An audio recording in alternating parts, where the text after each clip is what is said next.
আসসালামু আলাইকুম। দেখুন, আমার ছাদ বাগানে মেরা শাক, এই শাকটা আপনারা কে কে চেনেন? এই শাকটি হচ্ছে পাট শাকেরই একটা জাত। দেখুন কি সুন্দর হয়েছে। ব্যানার দিয়ে বেড বানিয়ে তাতে বুনেছিলাম।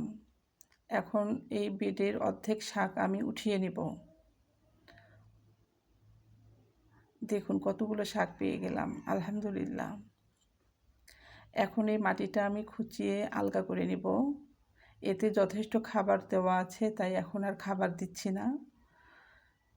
খুঁচিয়ে নিয়ে বাজার থেকে মূলা শাকের বীজ এনেছিল, সেই বীজ আমি অর্ধেকটা নিয়ে এই বেডে আমি পাতলা করে ছিটিয়ে দিচ্ছি। সাথেই থাকবেন পরবর্তী এই শাকগুলো কেমন হয় তা জানার জন্য। এই রেডি মাটিটা আমি উপরে ছিটিয়ে দিব। এতেও অনেক ধরনের খাবার বা ভিটামিন দেওয়া আছে, আলহামদুলিল্লাহ।